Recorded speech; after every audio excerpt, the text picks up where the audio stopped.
제목으로 말씀을 나누겠습니다. 이번 추석 연휴에는 유난히 사건 사고가 많았습니다. 지난주에 이른 새벽에 서울 도심의 한 주택가에 빌라에 불이 났습니다. 동거녀의 이별 통보에 격분한 20대 남성이 저지른 불이었습니다.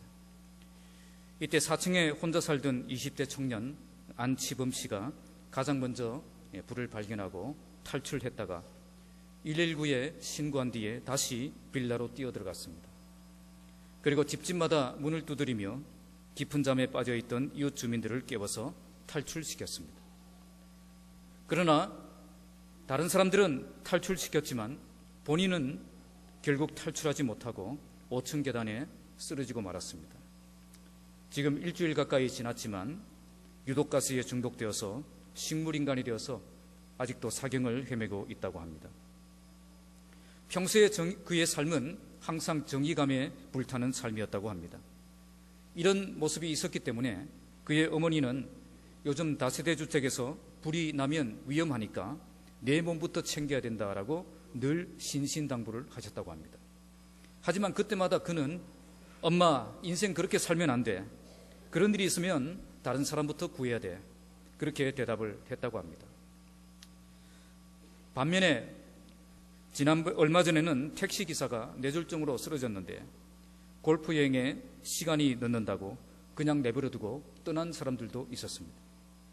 사람이 죽어가는데 자기 이익만 생각하는 그런 이기적인 모습도 볼 수 있었습니다. 이런 뉴스가 보도되자 전 국민이 분노하면서 저런 인간은 강력하게 처벌해야 된다고 규탄하는 그런 모습도 볼 수 있었습니다. 여러분, 이 두 사람의 차이가 어디에 있습니까? 저는 한마디로 시민정신에 있다고 생각을 합니다. 이웃의 생명을 구했던 이 청년에게는 시민정신이 살아있었고, 죽어가는 택시기사를 버리고 자기 길만 갔던 그 사람들에게는 시민정신이 없었다는 겁니다. 공동체를 생각하지 않고 나만을 생각하는 사람은 시민정신이 없는 사람입니다. 오늘 말씀은 우리에게 복음에 합당하게 생활하라고 말씀합니다. 여기에 생활하라는 이 헬라어 단어는 시민답게 살아라는 뜻입니다. 다시 말씀드리면 시민으로서 의무를 다하라는 명령형 단어입니다. 이 말에서 그리스어의 폴리스, 도시라는 말에서 파생된 것으로서 시민정신과 책임의식을 함축하는 말입니다. 이 말의 명사형이 3장 20절에 시민권으로 번역되어 있습니다. 시민으로 산다는 말은 특권과 권리를 누릴 뿐 아니라 의무와 책임을 다하며 산다는 뜻입니다. 자신의 이익만을 위해서 이기적인 그런 삶을 사는 것이 아니라 공동체의 이익을 위해서 자신의 능력을 최대한 발휘하는 그런 시민정신을 가지고 사는 것을 의미합니다. 이 동사가 신약 성경에 쓰인 것은 두 군데뿐입니다. 오늘 본문과 사도행전 23장 1절에 바울은 이스라엘 백성들로부터 율법을 회망하고 성전을 더럽혔다는 고발을 받고 자기의 삶에 대해서 변증할 때 썼던 말입니다. 바울이 공회를 주목하여 가로되 여러분 형제들아, 오늘날까지 내가 범사에 양심을 따라 하나님을 섬겼노라. 오늘 바울이 말한 이 표현, 내가 범사에 양심을 따라 하나님을 섬겼다, 이 말이 바로 오늘 본문에 나오는 복음에 합당하게 생활하라는 단어와 같은 단어입니다. 바울은 하나님 앞에서 양심의 거리낌이 없을 정도로 철저하게 천국 시민정신을 가지고 살았다는 것입니다. 그리스도인은 하늘나라의 새로운 시민이 되었고 새로운 공동체로 결속된 사람들입니다. 그러므로 우리의 삶은 참된 시민권을 기억하는 삶이 되어야 됩니다. 천국의 시민권을 가진 자들은 이 세상 사람들이 살아가는 방식대로 살아서는 안 된다는 것입니다. 세상에서 구별된 삶을 살아야 되며 그들과는 본질적으로 달라야 됩니다. 우리가 복음을 듣고 거듭났을 때 우리는 단순히 지적인 이해력의 변화만을 가져온 것이 아닙니다. 복음은 하나님께서 우리를 위해서 베푸신 그 구원을 받아들이는 것이며 그 결과 우리의 존재와 우리의 행동이 송두리째 변화되는 것입니다.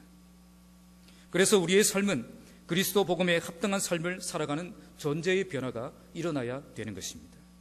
그러면 어떤 시민정신을 가지고 살아야 되겠습니까? 본문 27절 28절에 두 가지로 말씀합니다. 첫째는 한뜻으로 복음의 신앙을 위해 협력할 줄 아는 시민정신이고요, 둘째는 영적 싸움 앞에서 두려움을 가지지 않는 시민정신입니다. 참된 시민정신은 이 복음의 신앙을 위해 협력할 줄 아는 것이고, 대적하는 자들을 두려워하지 않고 살아가는 것입니다. 하나님의 백성은 복음의 신앙을 위해 협력할 줄 아는 사람이 되어야 됩니다. 또한 영적 싸움 앞에서 비급하게 물러서지 않는 담대한 용사가 되어야 됩니다. 이런 정신으로 살아가는 것이 바로 그리스도 복음에 합당하게 생활하는 것입니다. 이렇게 살기 위해서 오늘 본문은 세 가지 자세를 우리에게 말씀합니다. 첫째는 의존형 신앙을 버리고 훈련을 잘 받아서 자생력을 가진 성숙한 그리스도인이 되어야 한다는 것입니다. 둘째는 한 마음으로 굳게 서서 복음에 합당한 삶을 살아가는 그리스도인이 되어야 됩니다. 그리고 마지막으로 그리스도를 위한 고난을 각오하며 주님을 위해 받는 고난의 길을 담대히 걸어가는 그리스도인이 되어야 된다고 말씀합니다. 오늘 이 말씀을 통해서 우리 모든 성도들이 자생력을 가지고 한 마음으로 굳게 서서 고난의 길을 담대히 걸어가는 그리스도인이 되시고, 그래서 복음의 신앙을 위해서 협력할 줄 알고 대적하는 자를 두려워하지 않는 그런 그리스도인이 되셔서 참된 하늘의 시민정신을 가지고 살아가는 참된 하나님의 백성들이 다 되시기를 주님의 이름으로 축복합니다. 먼저 자생력을 가져야 됩니다. 27절 함께 읽겠습니다. 시작. 오직 너희는 그리스도의 복음에 합당하게 생활하라.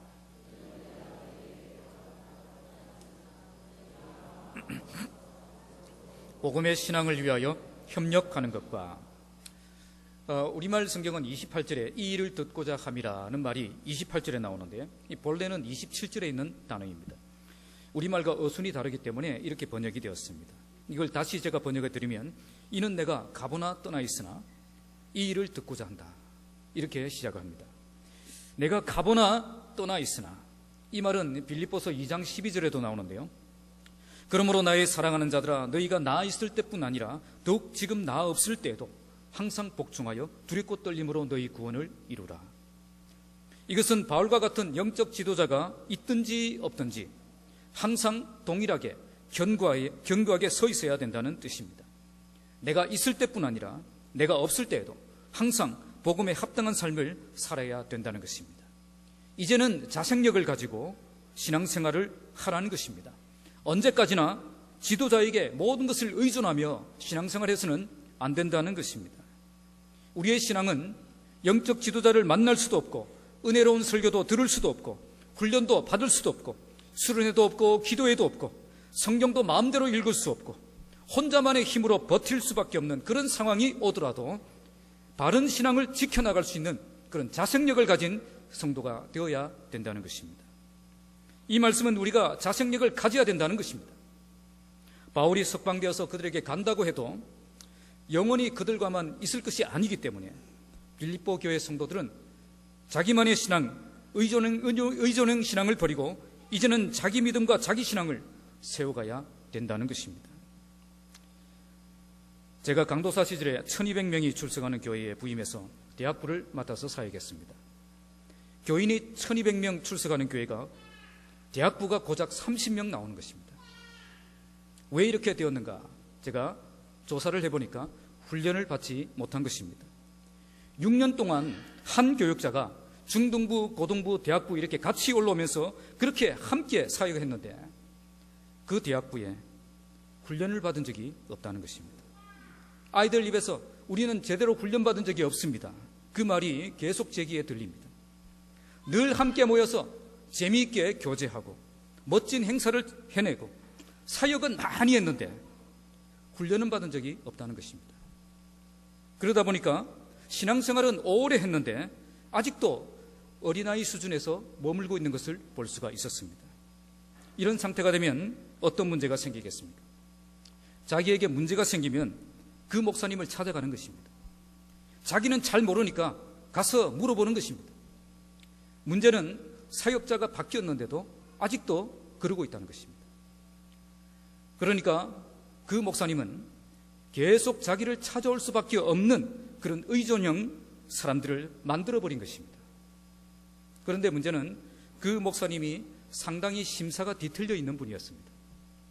담임 목사님과 관계가 안 좋았습니다.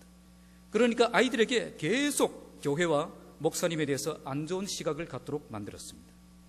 결국 이런 태도를 가진 자에게 상담을 하니까 아이들이 많은 혼란을 겪게 됩니다. 결국 교회를 떠나는 아이들도 생기고 다른 교회로 옮기는 아이들이 생겼습니다. 부임하고 약 6개월을 그렇게 보내다가 이렇게 해서는 안 되겠다 생각하고 시작한 것이 큐티 모임과 제자 훈련이었습니다. 그때 아이들에게 이런 훈련을 하는 목적을 분명히 했습니다. 그것은 자생력입니다. 아이들 귀에 못이 박히도록 너희들이 자생력을 가져야 된다는 말을 수없이 반복했습니다. 이제는 너희가 스스로 성경을 읽고 스스로 깨닫고 스스로 적용할 수 있는 그런 수준의 사람으로 성장해야 된다는 것입니다. 너희가 성경을 모르는 사람이 되면 안 되고 성경을 아는 사람이 되어야 된다는 것입니다. 내가 성경을 모르면 내가 분별력이 없기 때문에 계속 남에게 물어봐야만 되는 그런 의존형 신앙, 어린아이와 같은 수준의 신앙생활을 할 수밖에 없기 때문입니다. 그래서 저는 3년 동안 큐티 훈련, 제자 훈련, 강해 설교 이 세 가지만 집중적으로 했습니다. 다른 프로그램이나 사역은 일치하지 않았습니다. 너무 행사를 안 하니까 아이들이 제발 우리도 행사 한번 합시다. 그래서 했던 것이 라면 요리 경연대회를 했습니다. 한 번 했는데 너무 반응이 좋아서 그 다음에 한 번 더 했습니다. 그 외에는 안 했습니다. 그때 훈련생들에게 강조한 것은 지금은 너희가 나를 찾아오고 나에게 배우고 나에게 질문하지만 앞으로는 너희가 스스로 성경을 읽고 답을 찾고 스스로 문제를 놓고 기도하고 그리고 스스로 고민하고 답을 찾아낼 수 있는 그런 수준의 사람이 되어야 된다는 것입니다. 자생력을 가진 그리스도인이 되어야 한다는 것입니다. 그렇게 3년 동안 제자훈련과 사역훈련을 통해서 많은 리더들이 세워졌습니다. 처음에는 아무도 오지 않았습니다. 그래서 4명을 데리고 시작했습니다. 그 4명 데리고 훈련하면서 이렇게 도전했습니다. 3년 뒤에 훈련된 리더 20명을 목표로 달려가자. 너희가 그 시작이다. 너희가 잘해야 대학부가 산다. 지금 그 4명 중에 1명은 선교사로 나가 있고요. 2명은 목사님이 되어 있습니다. 그때 그 교회에서 저에게 제자훈련 받았던 제자 중에 선교사가 2명 나가 있고요. 목사님이 10명 나왔습니다. 이런 일은 평소에 종종 있는 일이니까 별로 놀라지도 않습니다. 중요한 것은 제가 떠난 뒤에 대학부가 한 번도 추락한 적이 없었다는 거죠. 제가 있을 때 80명까지 성장했습니다. 그런데 떠난 뒤에 120명으로 성장했습니다. 제가 떠난 뒤에 아무도 저를 찾아오지 않았습니다. 제가 찾아오지 말라고 했습니다. 대학부에서 마지막 고별 설교를 하면서 어려운 문제가 생겨도 이제는 나를 찾아오지 말고 이제는 너희가 주님을 찾고 너희가 성경을 읽고 너희가 스스로 고민하며 답을 찾아내야 된다. 그렇게 설교했기 때문입니다. 그랬더니 정말 아무도 안 찾아오는 것입니다. 인간적으로 생각하면 좀 섭섭하지만 그러나 이제 그들이 내가 있으나 없으나 아무 상관없이 분별력을 가지고 열정을 가지고 헌신된 삶을 살아가는 자들이 되었으니 오히려 감사가 되었습니다. 지금은 페이스북이라는 좋은 것이 있어서 서로의 사역을 지켜보며 또 서로를 응원하는 그런 관계가 되었습니다. 바울이 원했던 관계도 바로 이런 관계입니다. 바울이 있든지 없든지 관계없이 빌립보 교회 성도들의 믿음의 진보는 이루어져야 된다는 것을 말씀하고 있는 것입니다. 지도자 없이도 훌륭하게 해나갈 수 있는 그 자생력이 그들에게 필요하다는 것을 강조하고 있는 것입니다. 바로 이것이 자생력입니다. 이런 자생력이 오늘 우리에게 필요합니다. 이런 자생력을 가지기 위해서 반드시 훈련이 필요합니다. 훈련을 통해서 분별력을 가진 성숙한 그리스도인으로 성장할 수 있기 때문입니다. 남천교회 대학부 아이들이 훈련을 통해서 부흥을 경험하고 놀랍게 성장했던 것처럼 훈련만이 이런 자생력을 키울 수가 있습니다. 영적 지도자가 있을 때에는 교회가 활력이 넘쳤다가 그 지도자가 사라졌을 때 불씨가 꺼져버리는 것은 건강한 교회의 모습이 아닙니다. 가장 나쁜 목사가 바로 자기 없이는 아무 일도 안 되게 만드는 목사입니다. 가장 좋은 목사가 내가 있으나 없으나 자생력을 가지고 성숙한 그리스도인으로 살아가도록 만드는 목사입니다. 제가 그런 목사가 되기를 바랍니다. 그래서 모든 성도들은 목사 의존형 신앙에서 벗어나기 위해서 훈련을 잘 받아서 성숙한 그리스도인이 되어야 됩니다. 어려운 일 닥쳤을 때 스스로 기도할 줄 알고 위로받고 힘을 얻을 수 있는 그런 사람이 되어야 된다는 것입니다. 이런 자생력을 가진 자들이 복음에 합당한 삶을 살아갈 수가 있는 것입니다. 우리가 천국의 시민답게 복음에 합당한 삶을 살아가기 위해서 자생력을 가져야 되고, 이 자생력을 가지기 위해 훈련을 받아야 되는 것입니다. 지금이 기회입니다.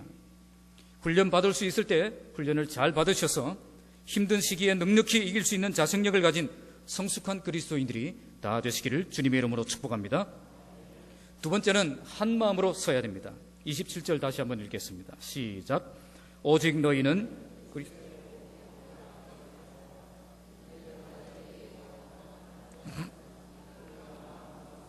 한 뜻으로 복음의 신앙을 위하여 협력하는 것과, 우리말 번역은 마치 협력하는 것이 주동사인 것처럼 번역되어 있고 한 마음으로 서는 것이 수식하는 분사처럼 보이는데, 원문은 한 마음으로 서라는 말이 주동사입니다. 그리고 협력하는 것, 그리고 28절에 있는 두려워하지 않는 것, 이것이 분사형으로 되어 있습니다. 그래서 협력하는 일과 두려워하지 않는 일에 한 마음으로 굳게 서라는 명령을 하고 있는 것입니다. 그래서 이것을 직역하면 너희가 복음의 신앙을 위하여 한 뜻으로 협력하고 아무 일에든지 대적하는 자를 인하여 두려워하지 않는 일에 한 마음으로 굳게 서는 것을 내가 듣기를 원한다는 것입니다. 그러니까 협력하는 일과 두려워하지 않는 일, 이 일에 한 마음을 가지고 굳게 서는 것이 복음에 합당한 생활이라는 뜻입니다. 이 굳게 선다는 말은 이 전쟁할 때에 군인들이 임전태세를 가지고 서 있는 것을 말하는 것입니다. 치열한 전쟁 속에서도 자기 위치를 굳게 지키는 굽힐 줄 모르는 군인 정신, 이것을 가지는 것을 말합니다. 이것은 그 어떤 어려움 속에서도 세상과 타협하지 않고 기준을 낮추지 않고 권세 앞에 굴복하지 않는 자세를 가지는 것을 말합니다. 이렇게 굳게 서기 위해서 우리는 같은 마음을 품고 있어야 됩니다. 여기에 한 마음을 품는다는 말은 원문의 뜻은 공통된 목적을 가진다는 뜻입니다. 그리고 협력한다는 말은 함께 싸운다, 함께 씨름한다는 뜻입니다. 바울이 원하는 천국 시민의 모습은 공통된 목적을 가지고 함께 씨름하고 함께 싸우는 모습이라는 것을 우리는 알 수가 있습니다. 어떤 공통된 목적을 가지고 있습니까? 복음의 신앙을 위한 일에 공통된 목적을 가지고 있어야 된다는 것입니다. 복음을 위해서라면, 이 복음을 지키고 복음을 전파하는 것을 위해서라면 누구나 이 일에 깊은 관심을 가지고 뛰어들 수 있어야 된다는 것입니다. 하나님의 백성이라면. 바울은 빌립보 교회가 복음의 신앙을 위해 일치된 마음을 가지고 함께 고생하며 함께 협력하는 그 소식을 듣고 싶었습니다. 복음의 신앙을 위한 일이라면 서로가 방해가 되는 것이 아니라 협력자가 되기를 원했던 것입니다. 복음의 진보를 위한 일이라면 같은 편이 되어서 함께 싸우는 동지가 되기를 원했던 것입니다. 그런데 사실 빌립보 교회는 이런 모습이 아니었습니다. 빌립보 4장 2절에 보시면 2명의 여성 지도자의 이름이 나옵니다. 그들은 주 안에서 같은 마음을 품지 못했습니다. 영혼 구원하여 제자 삼는 일이라면 내 고집을 꺾고 내 생각을 접고 함께 협력하며 나아갈 수 있어야 되는데 그러질 못했습니다. 왜 이렇게 되었습니까? 관계가 깨어졌기 때문입니다. 그들의 갈등은 교리적인 문제가 아니라 개인적인 이유 때문이었습니다.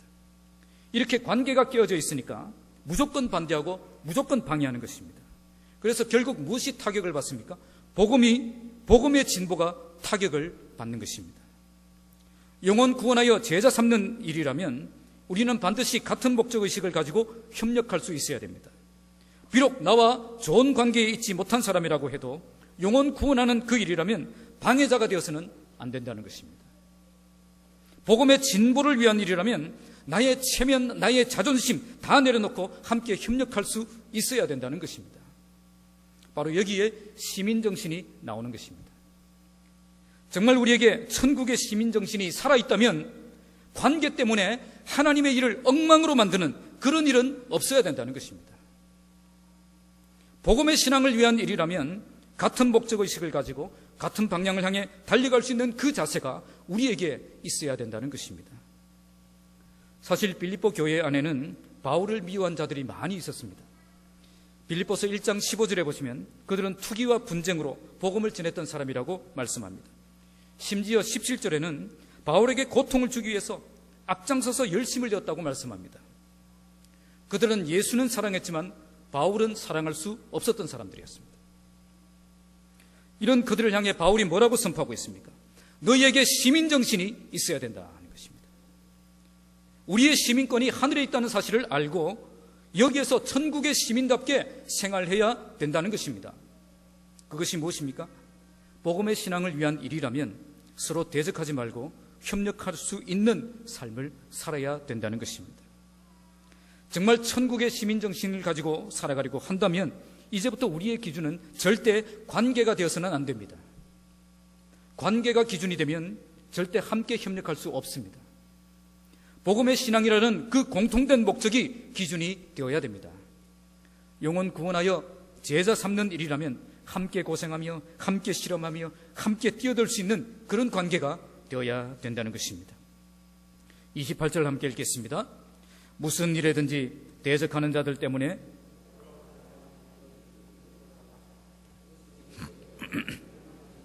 너희에게는 구원의 증거니 이는 하나님께로부터 난 것이다.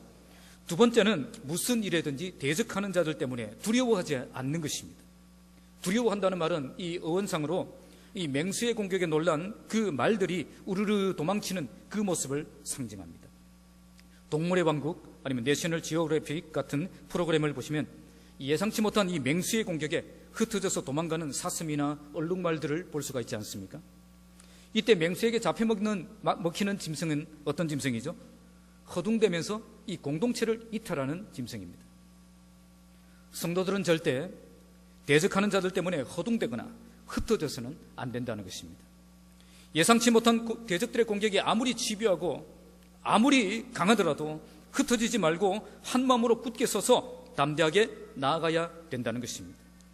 시민정신이 언제 발휘되겠습니까? 위기의 순간에 나타나는 것입니다.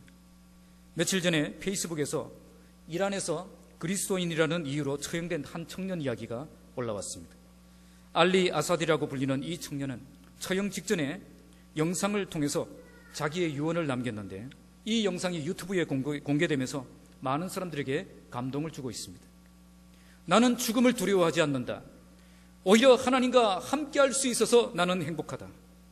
수백 명의 크리스찬들의 목숨을 앗아간 이란 정부는 하나님의 심판을 두려워해야 될 것이다. 그리고 하나님께서 가장 힘든 순간에 내 곁에 머물러 두셨다. 감옥에서 보낸 시간이 하나님과 더욱 가까워지는 시간이었다. 그래서 비록 처형되는 처지이지만 나를 위해 슬퍼하지 말기를 바란다. 이 유언을 남겼습니다. 대적하는 자들이 총과 칼을 들고 위협하는 이 순간에도 조금도 두려워하지 않고 굳게 서 있는 그 모습을 보여준 것입니다. 이 청년이 바로 대적하는 자들 앞에서 천국의 시민정신을 분명하게 보여준 청년이라고 생각됩니다. 우리가 참된 하나님의 백성이라는 사실이 언제 입증됩니까? 바로 고난과 핍박 가운데서 증명될 수 있다는 것입니다. 말로 표현할 수 없는 위협과 공격 속에서도 조금도 두려워하지 않고 담대하게 나아가는 그 모습 속에서 참된 천국의 시민정신이 발휘가 된다는 것입니다. 우리가 왜 이렇게 살 수 있습니까? 이 세상이 전부가 아니기 때문입니다. 여기서 대적들 때문에 우리가 망한다고 해도 나는 절대 망할 수 없는 사람이기 때문에 그렇습니다. 그래서 20절 말씀해 보시면 살든지 죽든지 그게 문제가 되지 않는 것입니다. 우리는 살아야 있어야 될 분명한 이유가 있는 사람입니다. 하지만 죽어도 아무 문제 없는 사람들입니다. 맞습니까? 왜 아멘이 시원치 않습니까? 나에게 사명이 있고 하나님의 부르심이 있고 내가 감당해야 될 그 일이 나에게 분명히 있는 사람입니다. 그래서 내가 살아야 될 분명한 이유가 있습니다. 하지만 내가 지금 죽는다 이거도 아무 문제가 없는 그런 사람이라는 거죠. 내 사명이 끝나고 하나님 품에 안겨서 영원한 복락을 누리게 될 것이기 때문에 그렇습니다. 이렇게 살아가는 우리의 모습들을 보고 대적들은 어떻게 생각할까요? 미쳤다고 생각하는 거죠. 오늘 본문에 보시면 이것이 그들에게는 멸망의 증거요. 이 해석에 대해서 여러 가지 해석들이 있지만 어떻게 보면 불신자들이 믿지 않는 불신자들이 받을 하나님의 심판을 의미하는 것처럼 보입니다. 하지만 이 본문은 그 의미가 아니라 고난과 위협 앞에서 담대한 그리스도인들의 그 모습이 믿지 않는 다른 사람들에게 어떻게 보이는가를 설명한 것입니다. 다시 말하면 우리가 어떤 일을 만나더라도 대적들을 두려워하지 않는 모습으로 신앙을 지키고 굳게 서는 그 모습을 지켜보는 그 대적들이 그 시각에 대해서 말씀한 것입니다. 그들에게는 멸망의 증거요. 이것이 그들에게는 멸망의 증거라는 것입니다. 그 당시 예수를 믿는다는 것은 생명을 건 도박과 같은 것이었습니다. 그래서 사람들은 이 박해와 죽음과 같은 멸망을 생각지 않고 예수를 믿는다는 것은 있을 수 없다고 생각했습니다. 그래서 그들이 보기에는 우리가 믿음을 지키는 모습이 멸망의 길을 자처하는 모습처럼 보이는 것입니다. 우리가 믿음을 지키기 위해서 투쟁하고 협력하는 그 모습은 마치 박해를 받고 죽음을 향해 달려가는 무모한 짓이다라고 생각이 되었다는 것입니다. 그들이 보기에는 우리가 정상이 아닌 것입니다. 우리가 믿음을 지키기 위해서 살아가는 모습이 저들의 눈에 보기에는 아무 가치 없는 일에 생명을 거는 어리석은 모습으로만 보인다는 것입니다. 그래서 그들은 예수 믿는 것을 멸망하는 길로, 망하는 길로 가는 것이라고 생각했던 것입니다. 하지만 우리들에게는 어떻습니까? 세상과 타협하지 않고 복음에 합당한 삶을 살아가는 이유가 어디에 있습니까? 너희에게는 구원의 증거니, 복음에 합당한 삶을 사는 것은 우리에게 구원의 증거가 된다는 것입니다. 초대교회 당시에 엄청난 그리스도인들이 말할 수 없는 그런 핍박으로 피해를 보고 생명까지도 빼앗겼습니다. 이 모습을 보고 사람들은 멸망하는 삶이라고 생각했습니다. 그래서 이 길을 선택하지 않았습니다. 손해를 보고 피해를 보고 멸망당하는 그 길을 좋아할 사람은 아무도 없기 때문입니다. 하지만 불신자들에게는 그 길이 아무 가치 없는 일이었지만 우리에게는 그러한 삶이 구원을 가져다주는 가장 강력한 증거가 되는 것입니다. 예수를 믿는다는 이유로 우리가 이 세상에서 망할지라도 이것이 영원한 생명의 길이 될 것이기 때문에 기꺼이 이 길을 선택하고 걸어갈 수 있는 것입니다. 그들에게는 이 세상에서 피해를 보고 멸망을 자처하는 어리석은 길로 보이지만 우리에게는 생명을 구원하는 생명의 길이 된다는 것입니다. 그래서 복음 때문에 핍박을 당하고 있다면 우리는 축복받은 사람임을 믿어야 됩니다. 왜냐하면 바로 그것이 우리가 구원받은 하나님의 백성이라는 가장 강력한 증거가 되기 때문입니다. 이는 하나님께로부터 난 것이니라. 대적들의 비난, 우리가 당하는 고난, 어려움, 이 모든 것들이 하나님께로부터 났다는 것입니다. 우리에게 일어난 일은 아무 의미 없이, 아무 계획 없이 그냥 일어나는 일은 없다는 것입니다. 모두 하나님의 계획 가운데 하나님의 때에 하나님의 방법으로 일어난 일들입니다. 그러므로 우리가 하나님을 정말 신뢰한다면 어떤 상황이 오더라도 우리 모두가 한마음이 되어서 믿음으로 굳게 서야 되는 것입니다. 어떤 상황이 오더라도 복음에 합당하게 살며 대적들을 두려워하지 않거나 고난 때문에 용기를 잃어서는 안 된다는 것입니다. 함께 한마음이 되어서 굳게 서서 고난을 이겨내는 삶을 살아야 되는 것입니다. 멸망의 길이라고 조롱했던 그들을 우리 하나님께서 반드시 멸망시키실 것입니다. 그리고 세상이 멸망의 길이라고 조롱했던 그 길을 믿음으로 걸었던 우리들을 반드시 구원하실 것입니다. 그러므로 어떤 일을 만나도 하나님께서 반드시 함께 하실 것을 믿고 그 어떤 두려움 속에서 담대함을 잃어버리지 마시기 바랍니다. 우리가 천국의 시민답게 산다는 것이 무엇입니까? 복음의 신앙을 위한 일에 협력하는 것과 대적하는 자들을 두려워하지 않는 삶을 사는 것입니다. 영혼 구원하는 일이라면 적극 협력할 줄 아는 사람, 대적들 앞에서 비겁하게 물러서지 않는 사람, 바로 그 사람이 천국의 시민답게 살아가는 사람입니다. 이 일을 위해 사도 바울은 한 마음으로 굳게 서라고 우리에게 명령하고 있습니다. 복음의 신앙을 위해 협력하는 데도 한 마음이 되어야 되고 대적하는 자들 앞에서 신앙을 지키는 일에도 한 마음이 되어야 된다는 것입니다. 이처럼 한 마음으로 굳게 서서 우리 모두가 복음에 합당한 삶을 살아가는 공동체가 되기를 주님의 이름으로 축복합니다. 마지막 세 번째는 29절에서 30절에서 고난을 각오하라고 말씀합니다. 29절 함께 읽겠습니다. 그리스도를 위하여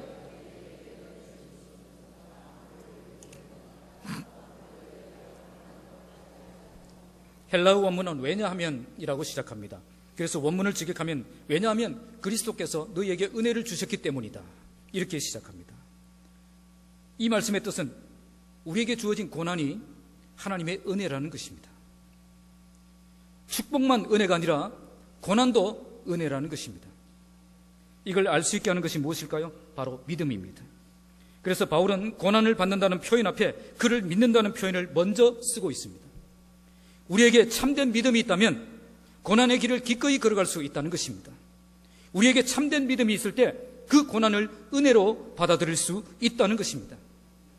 믿음이 없는 사람에게는 고난이 그냥 고난일 뿐이지만 믿음으로 사는 사람에게는 고난은 하나님의 은혜를 경험하는 통로가 되는 것입니다. 그래서 믿음으로 사는 사람은 어떤 시련이 다가와도 이 시련 속에서 하나님이 우리를 선하게 인도하실 것을 믿고 하나님의 은혜를 바라보는 삶을 살 수 있는 것입니다. 그래서 하나님께서 우리에게 은혜를 주신 것입니다. 이 은혜가 임하면 우리는 바른 믿음을 가질 뿐 아니라 고난을 이길 수 있는 힘도 얻을 수 있습니다. 하나님의 은혜 때문에 우리는 바른 믿음을 가질 수 있고 하나님의 은혜 때문에 우리는 고난을 이길 수 있는 능력을 공급받을 수가 있는 것입니다. 우리에게 참된 믿음이 주어지고 고난을 보는 눈이 달라질 때에 우리는 참된 천국의 시민 정신을 가지고 살아갈 수가 있습니다.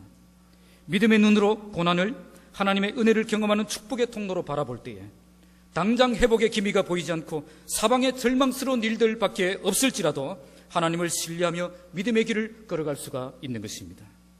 30절 함께 읽겠습니다. 너희에게도 그와 같은 싸움이 있으니